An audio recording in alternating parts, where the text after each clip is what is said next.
देव जी कहते हैं राजन परीक्षित, गोपियों के मन में अभाव आ गया कि कन्हैया मेरा है, मैं इनको जैसे चाहे वैसे उंगली पर नचा लूंगी। लेकिन भगवान ने कहा देखो हम नाचने वाले नहीं, हम नचाने वाले हैं। नाचने वाले नहीं है, नचाने वाले हैं। और आज भगवान कन्हैया उन गोपियों के बीच से निकल करके अदृश्य हो गए हैं। गोपियां खोज रही हैं कैसे, जैसे भगवान श्री राम जी जानकी मैया को ढूंढ रहे थे। जानकी मैया को खोजते हुए भगवान कन्हैया सबसे पूछ रहे हैं कि हे खग मृगी हे मधुकर श्रेणी, तुम देखी सीता मृग नैनी। सबसे पूछ रहे हैं, खग से, मृग से, पर्वतों से, वृक्षों से, सबसे पूछ रहे हैं। और आज जब भगवान कन्हैया गोपियों के बीच से चले गए ना, तो आज गोपियां भी पर्वतों से पूछ रही है, वृक्षों से पूछ रही है, लताओं से पूछ रही है, बता बता हे बड़ी पाकड़ पीपर बोलो, नंदलाल यहाँ से किधर गए। गोपियों ने कहा हे बरगद तू भी बता दे, हे पीपल तू बता दे मेरे नंदलाल कहाँ गए हैं। हे करड़े हिरनी तुम ही कहो कि मुरलीधर मोहन कहाँ गए। बता दे। पशुओं से पूछ रहा, जानवरों से पूछ रही है, हिरणों से पूछ रही है मेरे मनमोहन कहाँ गए हैं। दूसरा पुकार रही है गोपियां, काहे पीर बनो मत नंदलाला, हम व्याकुल आंसू बहाती है, अपराध हमारा क्षमा करो, कर जोड़े शीश झुकाती है। आज हम शीश को झुका करके तुमसे पूछ रहे हैं,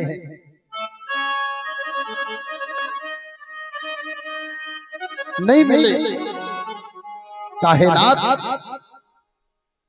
गोपियां कहने लगी है, हा नाथ रमण पृष्ठ क्वासे महामुजा, दास्यास्ते कृष्णया में सखे दर्शय शांति धमा। काहे नाथ, हे रमण प्रियतम महाबाहो, हे सखे तुम कहाँ हो। हे देव मैं तुम्हारी दासी हूँ, तुम्हारे दर्शन को बेचैन हो, कृपा कर करके मुझे दर्शन दे दो। और आज जब भगवान नहीं मिले ना, तो गोपियां बड़ी सुंदर गीत गाती है जिसको गोपी गीत कहा जाता है। और आज रोती बिलखती उन्हीं गोपियों से जाकर के मिल गई जो रो रो करके श्याम को पुकारने लगी है। प्रियतमा आज ये भगवान की दासी है, गोपियां रो रही है और रो करके भगवान को बुला रही है। जिनको गोपी गीत कहा जाता है। जयति ते भिकौ जन्मना ब्रज श्रायत इंदिरा शाश्वत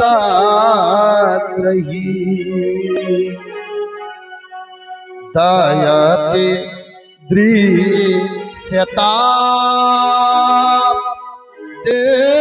छोटा वका स्वयं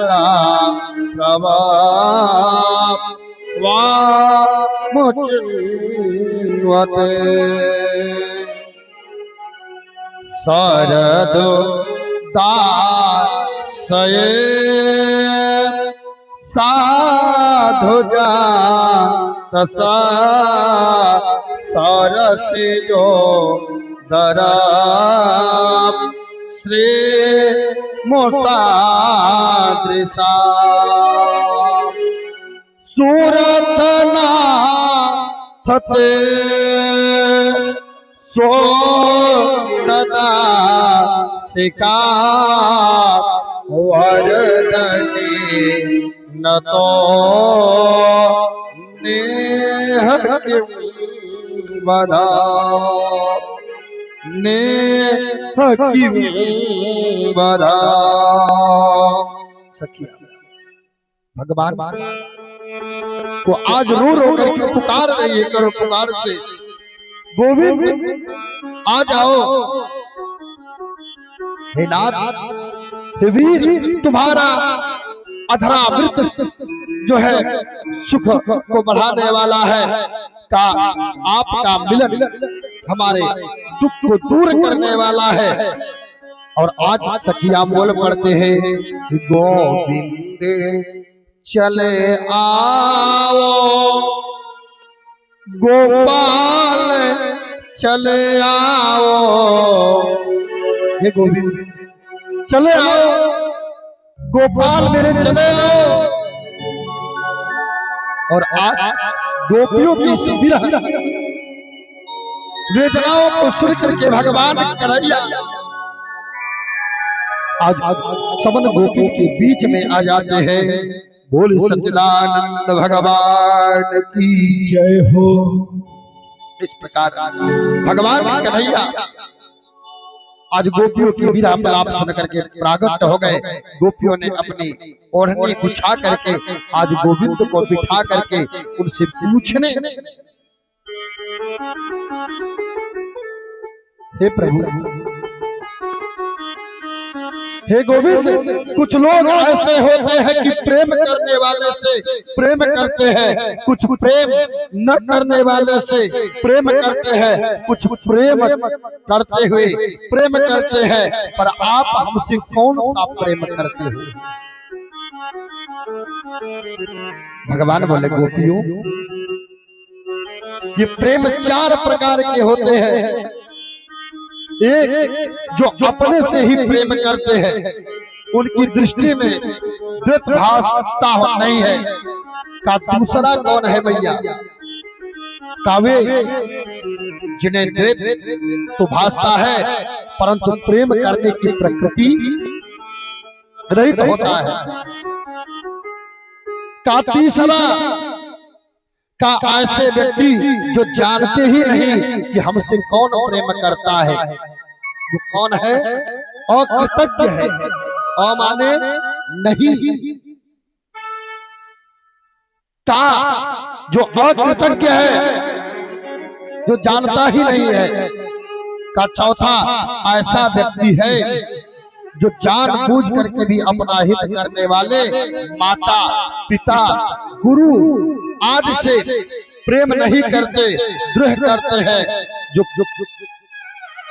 कृतघ्न है। चाहे गोपियों, तुमने मुझसे निर्मल प्रेम किया है, मैं उसका ऋणी हूँ, तुम सब मेरी प्यारी हो। तत्पश्चात गोविंद ने शरदकालीन चंद्रमा की किरणों से भरी हुई रात्रि में शरद पूर्णिमा के दिन एक दूसरे के हाथ को पकड़ करके आज मंडलकार के रूप में होकर के आज अपने अधीन हुए गोपियों के साथ भगवान क्रीड़ा आरंभ कर देते हैं। का रास रसो वैसम रसम हा वयम लब्धा नंदी भवति। और आज इसी श्रुति के अनुसार रस शब्द का अर्थ होता है ब्रह्म का। ब्रह्मा का इस स्वार्थ में का आज अण प्रत्यय होने से रास शब्द बना, अर्थात ब्रह्मा का ब्रह्म की लीला का ब्रह्म क्या है का सर्वम खलविदम ब्रह्म। यह संपूर्ण दृश्य प्रपंच ब्रह्म रूप है। और आज भगवान योगेश्वर सब सखियन के बीच में आज सबके साथ नृत्य करने लगे हैं। भोले नृत्य बिहारी भगवान की जय हो।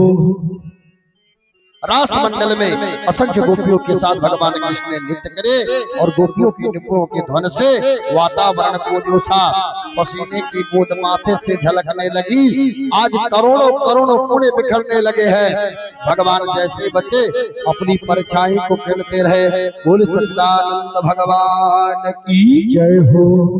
आगे भगवान सुदर्शन का उद्धार करते हैं। शंख चूड़ अष्टासुर का भगवान ने वध किया है। नारद बाबा कंस के पास पहुंचे। नारद बाबा कंस जी के पास पहुंचे और कंस से बता देते हैं यही कंस जो यशोदा का लाला है ना, वो यशोदा का लाला नहीं है, वो वासुदेव और देवकी का लाला है। वासुदेव ले जाकर के नंद के घर छोड़ दिया। नंद का लाला ही तेरा शत्रु है, सारा दृष्टांत बताए। और आज अक्रूर जी को भेजा है और अक्रूर जी महाराज आए हैं कृष्ण और बलराम को लेकर के मथुरा चले हैं। का वहां मेला लगा है, दिखाने के लिए लेकर के गए और आज मेला दिखा रहे हैं भैया। का मेला को दिखा रहे हैं, का मेला लगा है।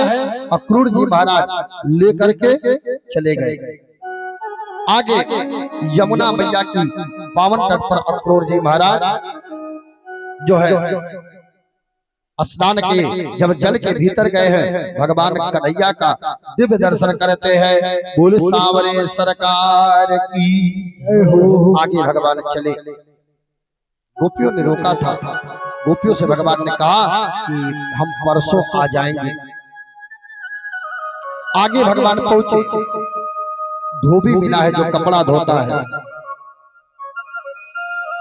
कहा धोबी मिला जो कपड़ा धोता है मैया।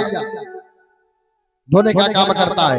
गोपियों धोबी से कपड़ा मांगे, कपड़ा नहीं दी। सो पटके पासा पर प्राणांत हो गया। का ये धोबी कोई और नहीं मैया, रामा अवतार में जिसके कारण भगवान श्री राम जी को अपनी धर्म पत्नी अर्धांगिनी सीता जी को ऐसे भाव में छोड़ना पड़ा। जिस दशा में कोई पुरुष अपनी पत्नी का त्याग नहीं करता है मैया।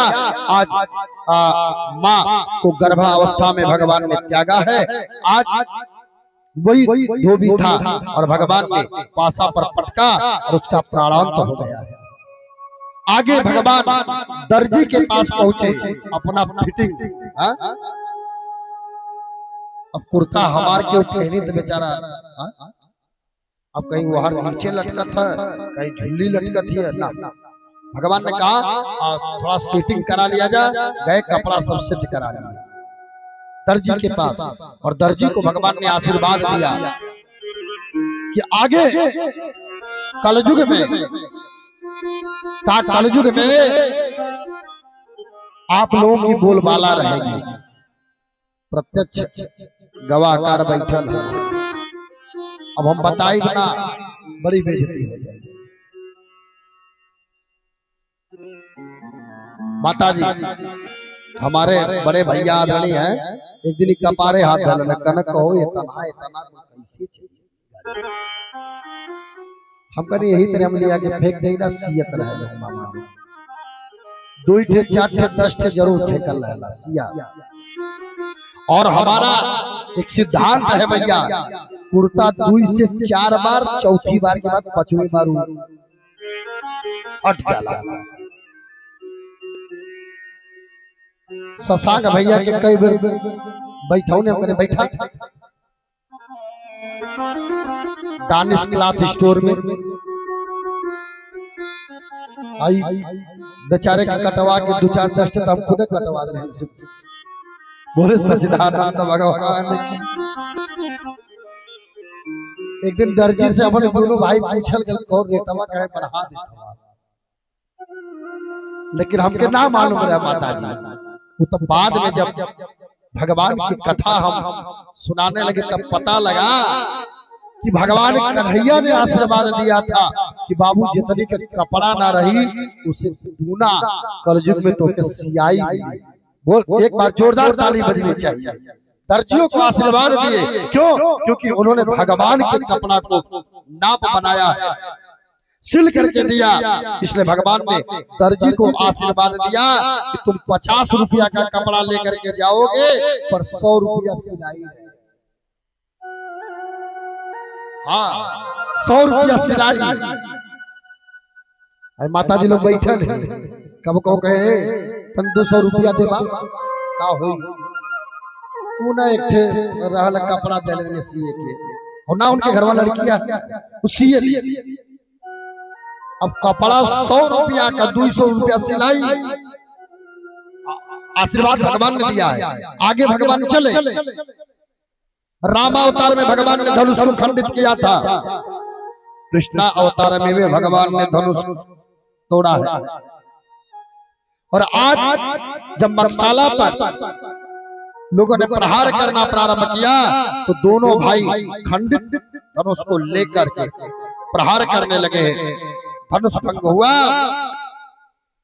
और बाबा कहते हैं हरे रंग भूमि आए यदुराय, रंग भूमि आए यदुराय, रंग भूमि आए यदुराय, रंग भूमि आए यदुराय, रंग भूमि आए यदुराय, रंग भूमि आए यदुराय,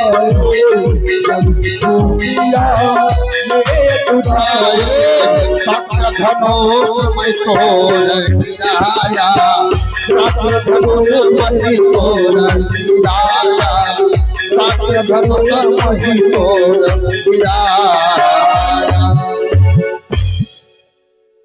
का आज भगवान आए का शक्र धनुष को तोड़ करके गिरा दिया। जब मामा लोग बोलने लगे तो एक एक टुकड़ा लिए दोनों खंडों को और दोनों भाई प्रहार करने लगे। बोले सच्चिदानंद भगवान की जय हो। आगे एक कोहलिया पीड़ नामक हाथी है मैया का, उस कोहलिया पीड़ नामक हाथी को आज राजा भेजा है कंस, और कोहलिया पीड़ नामक हाथी को भगवान ने आज पकड़ा और उठा करके घुमाया और घुमा करके फेंका, प्राण पखेरु उड़ जाते हैं। बोले सच्चिदानंद भगवान की जय हो। का ये जो धनुष था भैया, धनुष क्या था जिसको भगवान ने तोड़ा? का एक बार कंस ने नारद जी से पूछा कि मुझसे श्रेष्ठ कोई पहलवान है? नारद जी बोले महेंद्र पर्वत पर श्री परशुराम जी महाराज के पास जाकर के युद्ध करो। आज तपस्या कर करके परशुराम जी से युद्ध को ललकारा और पहले तो शांत रहे, पुनः बोला तो पैर पकड़ करके फेंक दिया, पीछे यात्रा करने लगा। तब परशुराम जी ने एक धनुष दिया, कहा जो इस धनुष को तोड़ देगा उसी के द्वारा दूसरे दिन तू मारा जाएगा।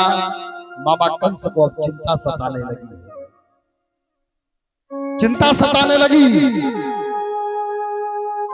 और कंस महेंद्र पर्वत को उखाड़ लिया। परशुराम जी क्रोधित होकर के बोले, ए बंदरियों के बच्चे, यदि तू इस धनुष को नहीं चढ़ा पाता तो तू नष्ट कर दूंगा। इस धनुष पर चढ़ा दिया, पुनः बोले इस धनुष को ले जा, इसे तोड़ देगा तो तुझे मार देगा। आज लेकर के आया, उसी धनुष को भगवान ने तोड़ा है और आज वही कंस को मार रहे हैं मैया। ये कोहली अपीड़ कौन था? का कोहली अपीड़ का बात आता है। का कोहली अपीड़ पूर्व जन्म में मैया कहा यह मंदमती नाम का बलि का पुत्र था, इसका शरीर बड़ा विशाल था। एक बार रंग जी की यात्रा में मनुष्यों को धक्का मारने लगा। धक्का रंग जी की यात्रा में जब धक्का मारने लगा, निकले जा रहा है, का उस समय था का त्रत नाम के मुनि श्राप दे दिए, हाथ पकड़ा, काहे मतवाला होकर के चला जा रहा है, तू 1000 हाथियों के समान बल वाला है, जा मैं तुझे श्राप देता हूं कि तू हाथी हो जा। वही कोहली अपीड़ है। गोड़ पकड़ा, अच्छा ठीक है घबराओ मत, इसी तरह से पकड़ते रहना, एक दिन परम पिता परमेश्वर तुझे तार देंगे। और आज वही कोहली अपीड़ पर भगवान ने कृपा किया है। आगे भगवान कंस के मकसाला में आए, तमाम योद्धाओं से युद्ध होता है, चाड़ू मुष्टि तोमल सबल सबसे युद्ध हुआ। दोनों भाइयों ने संहार किया है और धीरे धीरे मैया जब भगवान कन्हैया ने आज चाड़ू को मारा, मुष्टि को बलराम जी ने मारा, इसके बाद रंग मंच ऊपर बैठा है मामा कंस। कंस के ऊपर छलांग मार करके भगवान कन्हैया केस को पकड़े और घसीट करके नीचे फेंका है। ऐ मामा कंस, याद कर तूने इसी प्रकार से मेरी मैया देवकी के केस को पकड़ा था और रक्त नीचे खींच करके फेंक दिया था। और आज भगवान कन्हैया नीचे फेंके और ऊपर से भगवान कूदे मारे, एक मुक्का धस गया जमीन में और मामा कंस का प्राणांत हो जाता है। बोलिए श्री वृंदावन बिहारी लाल की जय हो। मामा कंस का प्राणांत हुआ मैया। आइए अब हम लोग के बीच में भगवान की दिव्यमयी ललितमयी झांकी का दर्शन हम लोग करेंगे। आज भगवान का प्रथम विवाह मैया होगा और यही हम लोग कथा को विश्राम दे देंगे। मामा कंस की 2 पत्नियां हैं, जिनका नाम अस्ति और प्राप्ति, जो मगध राज जरासंध की बेटी थी। दोनों विधवा हो गई है। और इधर मामा कंस को मारने के बाद उग्रसेन जी को वहां का राजतिलक भगवान ने कराया है। आगे उद्धव जी महाराज को ब्रज में भेजा है। उद्धव जी महाराज चले मैया, 6 महीना लग गया ब्रज में। और आज उद्धव जी ब्रज से आए हैं। पूछा, आहा आओ ज्ञानी बाबा, कौन सा ऐसा ज्ञान की गठरिया आप देने लगे कि 6 महीना लग गया। और आज उद्धव जी महाराज ज्ञान की गठरिया देने लगे। उद्धव जी खुद ही भ्रमित हो गए। आगे भ्रमरगिरि आदि होते हैं का उधर भगवान के पास पहुंचे और भगवान कन्हैया अक्रूर जी पर कृपा करते हैं। भगवान गुरु जी के घर पढ़ने गए। माँ गुरु जी ने की पत्नी ने आज कहा संदीपनी गुरु जी के पास भगवान पढ़े। माँ ने कहा मेरा बालक एक दिन स्नान करने गया और लौट करके नहीं आया। गुरु दीक्षा में भगवान ने गुरु जी के बालक को दिया है। बोले सच्चिदानंद भगवान की जय हो। आगे जरासंध 23 अक्षौड़ी सेना लेकर के भगवान कन्हैया पर 17 बार आक्रमण करता है। एक बार काल यवन नामक दैत्य चला है और भगवान रण छोड़ करके भाग गए। और उस समय भगवान का एक नाम पड़ा रण छोड़। गुफा में जाकर के भगवान छिपे। जिस गुफा में मुचकुंद जी महाराज सो रहे थे और मुचकुंद जी महाराज पर भगवान ने अपनी दुपट्टा ओढ़ाया, पीतांबर। कालयवन सोचा कि यही भगवान सोए हैं और आज लातों से प्रहार कर किया है। जब लातों से प्रहार किया ना तो आज मुचकुंद जी की आंखें खुल जाती है, क्योंकि मुचकुंद जी देवासुर संग्राम में इतना लड़ चुके थे, थक गए थे। उन्होंने भगवान से कहा कि अब हम विश्राम करना चाहते हैं। भगवान ने कहा विश्राम करिए, जो आपके विश्राम में बाधा डालेगा वो जल करके भस्म हो जाएगा।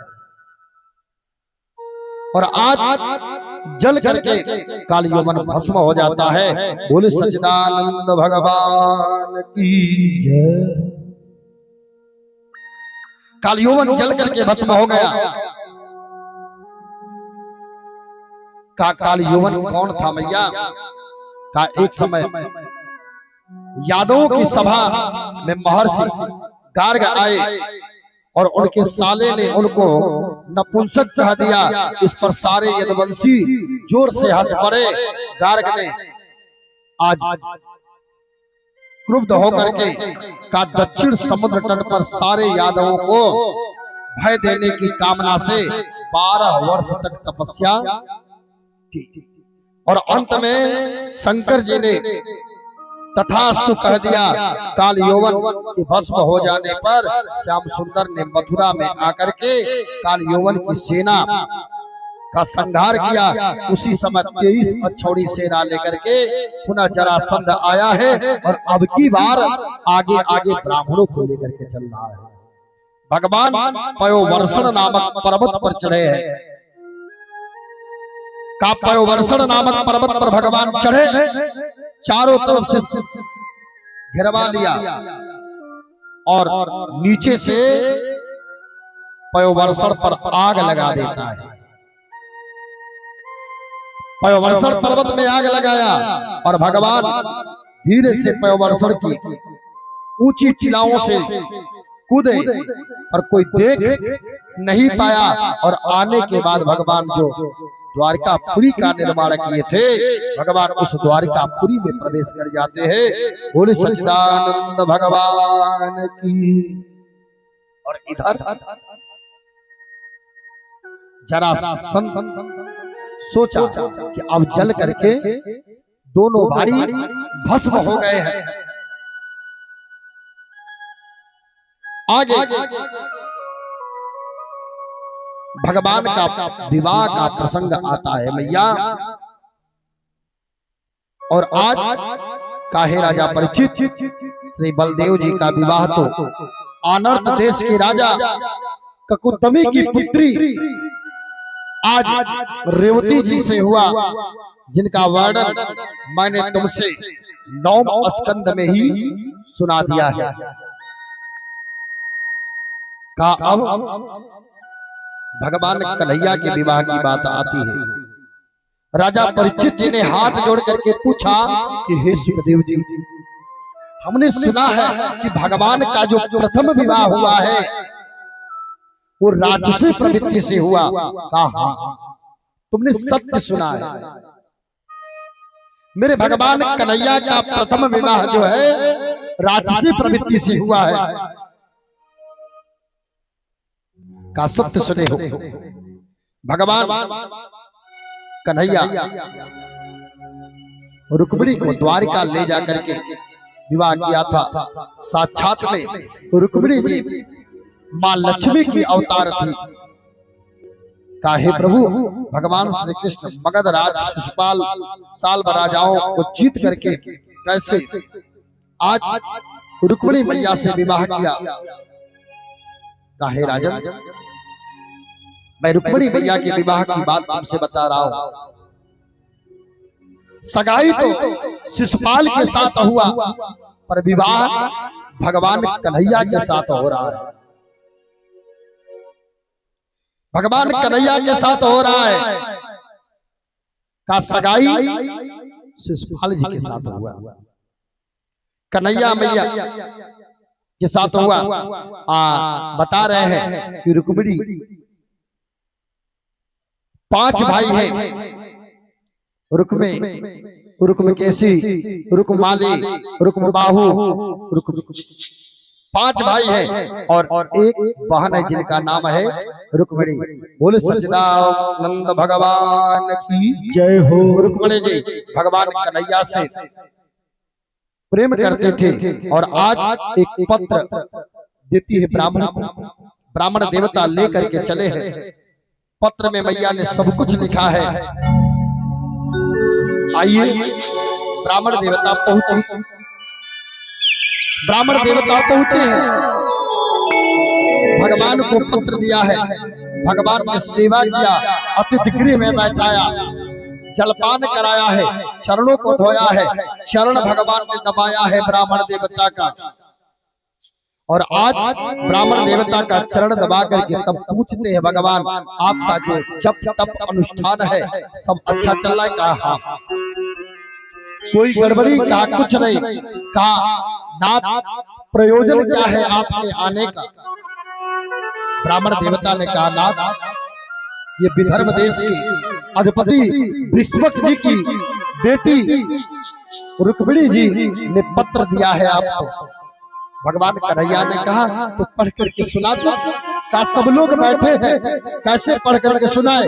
कहा हम हमारे सभी लोग हैं, सुना दो। भगवान कन्हैया को पत्र पढ़ करके सुनाया। और आज माँ सब कुछ लिखी है कि हे नाथ मैं चाहती हूँ कि सिंह के भाग को कोई गीदड़ नोच करके ना लेकर के जाए। हे नाथ मैंने आपका कीर्तन सुना है, आपका नाम सुना है, आपका यश सुना है, आपकी कीर्ति सुना है, इसलिए मैं आपको चाहती हूँ। हे नाथ यदि आप ना मिले तो आज मेरे भाई मेरा विवाह मेरी मर्जी के खिलाफ आज अपने मित्र शिशुपाल के साथ तय किए हैं। आप सोच रहे होंगे कि इतने राजाओं के बीच में मैं कैसे तुम्हें लेकर के जाऊंगा? तो हे नाथ हमारे कुल की परंपरा है कि बेटियां सबसे पहले गौरी मैया का पूजन करती है और आज हम गौरी मैया का पूजन करने नगर के बाहर आएंगी और आप उसी समय हमको लेकर के चले। यदि ना आप मुझे नहीं लेकर के गए ना तो फिर आप मुझे जीवित नहीं पाएंगे। मैं आपके सिवा किसी और की होने वाली नहीं हूँ। हे नाथ मैं चाहती हूँ कि सिंह के भाग को कोई गीदड़ लेकर के ना जावे, अर्थात आप सिंह हो सरकार का इसे गीदड़ कोई ना लेकर के जावे। मैया की बात को भगवान सुन ली और चल पड़े हैं ब्राह्मण देवता को लेकर के। सखियों के साथ मैया जा रही है। अरे चला है सखी पूज आई गौरा दरबार, चला हो सखी पूज आई गौरा दरबार हो गौरा दरबार हो गौरा दरबार गौरा दरबार गौरा दरबार गौरा दरबार चला हो सखी पूज आई गौरा दरबार चला हो सखी पहुँच आई गौरा दरबार चला जी सखी पहुँच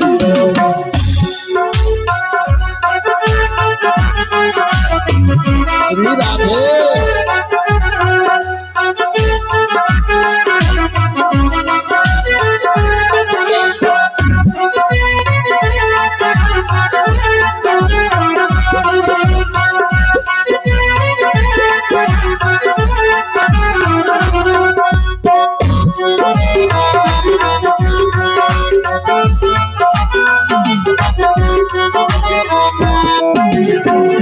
मति अनुसार सुभग वर मांगो मति अनुसार सुभग वर पाओ मति अनुसार सुभग वर पाओ भग वर मांगो सुभग वर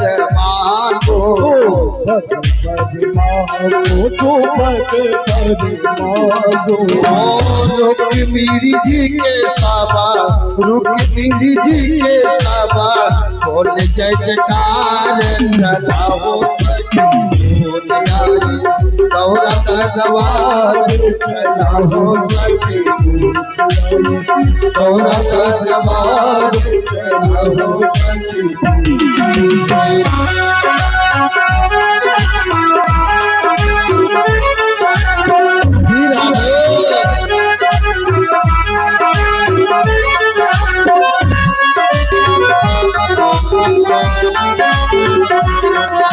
दरबार चलाओ सखी पूज आई गौरा दरबार गौरा दरबार गौरा दरबार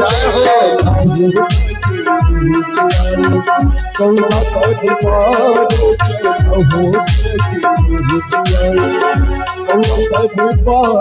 चलाओ सखी पूज आई। सखिया गौरा मैया का पूजन करने आई और भगवान कन्हैया आज समस्त राजाओं के बीच से आज मैया ने देखा है ऊपर उठ करके मैया ने देखा तो आज सामने भगवान कन्हैया खड़े हैं। समस्त लोगों के बीच से भगवान कन्हैया रुक्मिणी मैया को लेकर के चले जाते हैं। बोले रुक्मिणी मैया की जय हो बोले सावरे सरकार की जय हो बोले दूल्हा सरकार की जय हो। आज रुक्मिणी मैया को लेकर के चल पड़े और रुक्मिणी मैया पहुंच गई है कहा दूल्हा सरकार के पास। स्वयं नारायण की होने वाली मैया नारायण के पास पहुंची। रुक्मिणी मैया और भगवान कन्हैया का प्रथम जो है ये विवाह संस्कार मैया हुआ है। भोले सावरे सरकार की जय हो। आइए जोड़ी भगवान का सन्मुख आ जाए। हाँ सारी माताएं आई।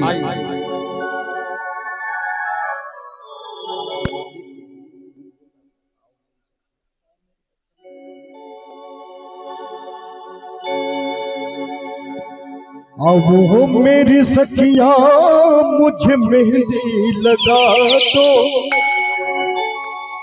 मेहंदी लगा दो मुझे ऐसी सजा। पंडित जी आप देखिए।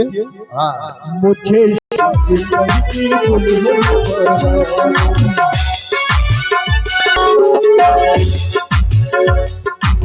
सत्संग में मेरी बात है चलाओगे सतगुरु ने मेरी धीरे सजाओगे।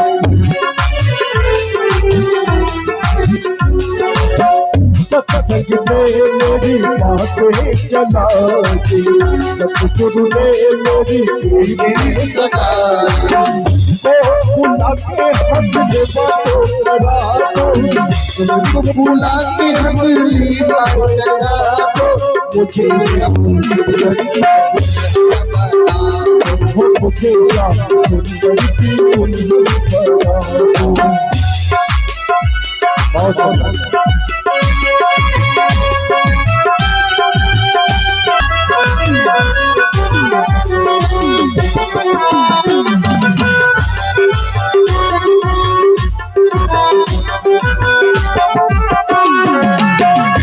बहुत चोरी को हो सब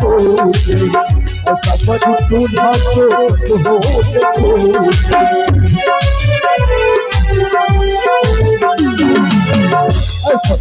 चोरी को हो सब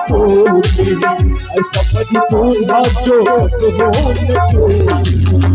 मेरी मोतियन से मांग को भरा दो, आज मेरी मोतियन से मांग को भरा दो, मुझे श्याम सुंदर की दुल्हन बना दो, मुझे श्याम सुंदर की दुल्हन बना दो।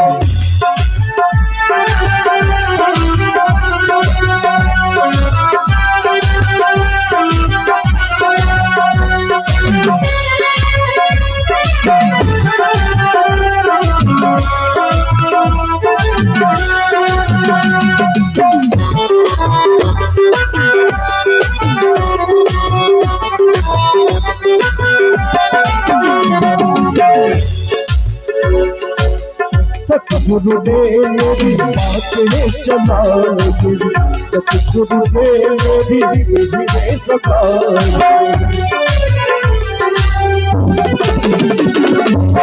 सतगुरु ने मेरी बातें चला दी, सतगुरु ने मेरी पीढ़ी सका मुझको बुला के तुम बोली तो उठा दो, बुला के मेरी बोली तो उठा दो, मुझे श्याम सुंदर की दुल्हन बना दो, मुझे श्याम सुंदर की दुल्हन